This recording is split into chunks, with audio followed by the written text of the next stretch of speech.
Kimi K3 costs $3 per million input tokens. Fable 5 costs 10, which is more than 3 times higher, and that gap compounds fast when you're running real workloads. Both models just dropped with serious spec sheets, so now's the time to actually look at what you're paying for. I'm comparing Kimi K3 versus Fable 5 across 5 real tests: speed, multimodal support, context, pricing, and coding, and all numbers come from verified sources.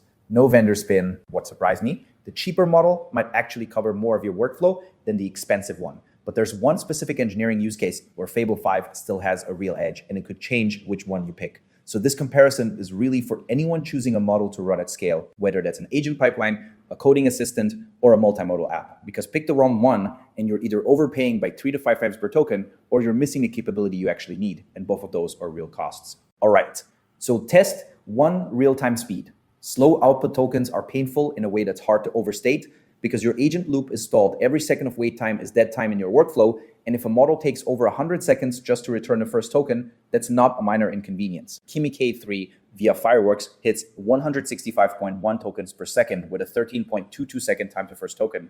And Fable 5 at max effort clocks 63.4 tokens.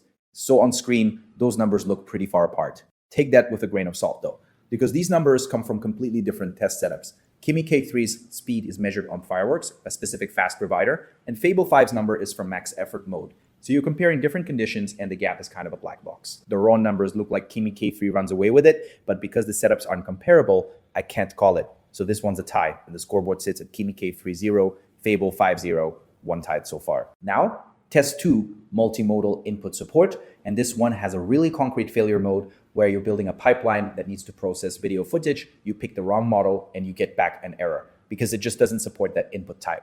So you have to rebuild around a different model entirely. What surprised me when I looked at this? Both models handle text and images just fine, but Kimi K3 natively processes video frames, and Fable 5 flat out doesn't support video input. And on screen, you'll see the input type breakdown, where that video row is a clear win for one side. If you're only ever sending text and images, this doesn't move the needle at all, because both models handle those inputs equally well, and the video advantage only matters if your actual workflow involves footage analysis or video frames, which honestly isn't a daily use case for a lot of people. Images are even, but the video support gap is real and it's not close. So Kimi K3 takes this one because it's the only option when video is in the mix, and that puts us at Kimi K3 1, Fable 5 0, 1 tied. Okay, so test 3, context window and long document handling. And the failure mode here is brutal, where you're feeding in a giant code base or a long legal doc, and the model just truncates it midway because the context window runs out. So you lose half the input and the output is wrong. I pulled both spec sheets and here's what we got.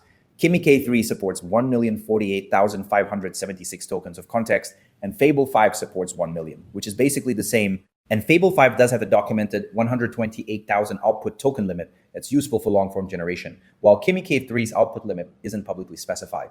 The Fable 5 output token advantage is real on paper, but Kimi K3's limit just isn't published yet, so it might be comparable.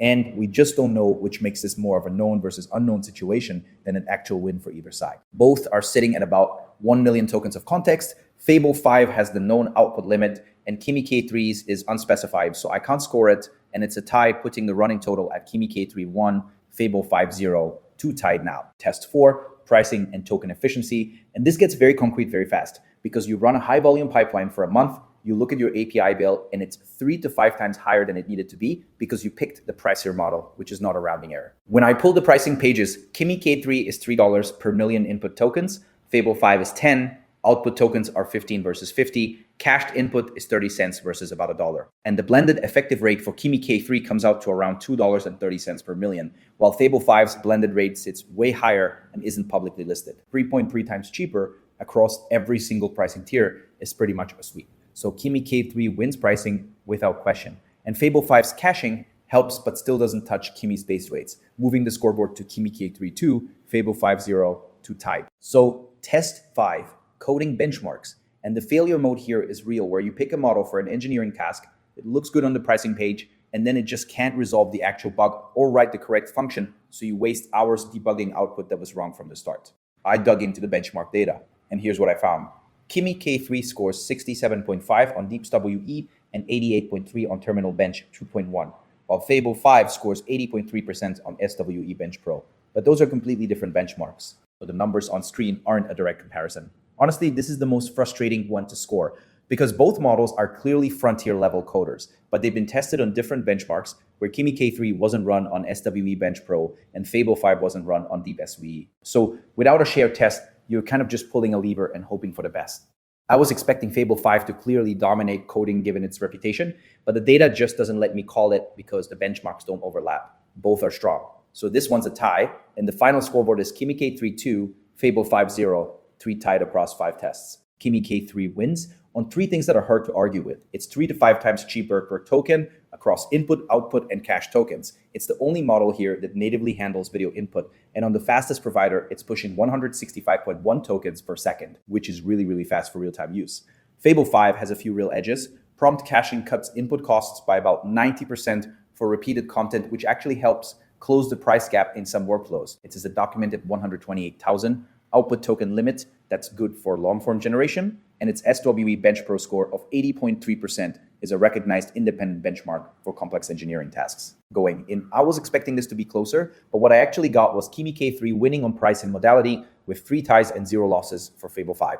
So here's the decision rule. If you need video input or you're watching your token spend, go Kimi K3 at $3 per million. And if you're doing deep engineering work inside the Anthropic ecosystem and need a proven coding benchmark, Fable 5 is still the call.